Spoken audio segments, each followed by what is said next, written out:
حضور پاک صلی اللہ علیہ وسلم کی ولادت سے 55 دن پہلے 55 ڈیز اگو ایک واقعہ پیش آیا، ایک واقعہ رونما ہوا جو اصحاب فیل کے نام سے جانا جاتا ہے۔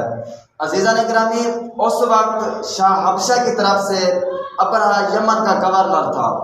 اس نے شاہ حبشہ یعنی شہر صنعاء میں ایک کلیسا بنوایا، ایک بت خانہ بنوایا۔ اس نے شاہ حبشہ کو خط بھیجا کہ میں نے آپ کے لیے ایک بے مثال بت خانہ بنوایا ہے، ایک بے مثال بت خانہ یعنی بے نظیری کلیسا بنوایا ہے۔ میں یہ خواہش کرتا ہوں، میں یہ تمنا کرتا ہوں، میں یہ چاہتا ہوں کہ عرب کے لوگ آئندہ خانہ کعبہ کو چھوڑ کر حج اور طواف کرنے یہیں آئیں۔ عزیزان گرامی، جب یہ بات قریش مکہ میں ایک بنی قرانہ کے ایک شخص کو جب اس بات کا پتہ چلا تو اس نے اس بت خانے کے بارے میں برا کہا اس بت خانے کو، اس بت خانے کے بارے میں برے الفاظ کہے۔ جب یہ بات ابرہہ تک پہنچی تو وہ آگ بگولا ہو گیا۔ اس نے قسم کھائی کہ میں نے اگر خانہ کعبہ کی اینٹ سے اینٹ نہ بجا دی تو میرا نام بھی ابرہہ نہیں۔ عزیزان گرامی، کچھ دن بعد وہ اپنے فوج کا لشکر اور ہاتھیوں کا لشکر لے کر وہ خانہ کعبہ کی طرف آ گیا۔ خانہ کعبہ کے قریب 2 میل دور ایک مقام تھا مخمس۔ اس مخمس مقام پر وہ آ کر ٹھہر گیا، اپنے لشکر سمیت ٹھہر گیا۔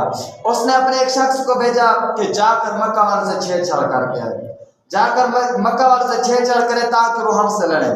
جب وہ شخص گیا تو وہ اونٹ بھیڑ بکریاں وہ ہانک کر لے آیا ابرہہ کے پاس۔ جب وہ ابرہہ کے پاس لے آیا تو ابرہہ نے ایک اور شخص کو بھیجا کیونکہ اس میں 200 اونٹ حضرت عبد المطلب کے تھے جو حضور حضرت محمد مصطفیٰ احمد مجتبیٰ صلی اللہ علیہ وسلم کے دادا تھے۔ 200 اونٹ ان کے تھے۔ تو اس نے ایک اور شخص کو بھیجا کہ جا کر حضرت عبد المطلب کو بلا کر لے آئے۔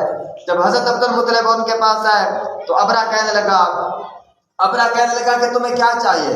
تو حضرت عبد المطلب نے ارشاد فرمایا، اے ابرہہ تو میرے اونٹ واپس کر دے، تو میرے یہ 200 میرے اونٹ واپس کر دے۔ تو ابرہہ کو تعجب ہوا، اسے یہ بات سن کر بہت تعجب ہوا۔ اس نے سوچا کہ جو تیرے آباء و اجداد کا دین ہے جسے میں گرانے آیا ہوں خانہ کعبہ کو، تو اس کی بات تو نہیں کرتا، تو اپنے اونٹوں کی بات کرتا ہے۔ تو حضرت عبد المطلب نے جواب دیا، اے ابرہہ اونٹوں کا مالک اور ہے، خانہ کعبہ کا مالک اور ہے، میں اونٹوں کا مالک ہوں، میں اپنے اونٹ واپس لینے آیا ہوں۔ تو ابرہہ نے کہا خانہ کعبہ مجھ سے بچ نہیں سکتا، میں اس کو گرا کر جاؤں گا۔ تو حضرت عبد المطلب نے جواب دیا، وہ جانے اور تو جانے، رب جانے اور تو جانے، میرے اونٹ واپس کر دے۔ تو حضرت عبد المطلب اپنے اونٹ واپس لے کر شہر مکہ میں پہنچے، قریش میں پہنچے تو قریش والوں سے کہا کہ اے قریش والوں، آج کے دن تم قریش مکہ کو چھوڑ کر پہاڑوں کی غاروں میں پناہ لے لو۔ تو قریش والے ساتھ چلے گئے ادھر، تو حضرت عبد المطلب اور آپ کے ساتھ کچھ چند ساتھی وہ چلے گئے اور خانہ کعبہ کے دروازے کو پکڑ کر حضرت عبد المطلب نے التجا کی، یا باری تعالیٰ، ہر انسان ہر کوئی اپنے گھر کو بچاتا ہے، آج تو بھی اپنے گھر کو بچا لے، آج مجوسیوں سے تو بھی اپنے گھر کو بچا لے۔ تو یہ التجا کر کے حضرت عبد المطلب اور آپ کے ساتھ جو ساتھی تھے وہ بھی پہاڑوں کی غاروں میں جا کر پناہ لے لی۔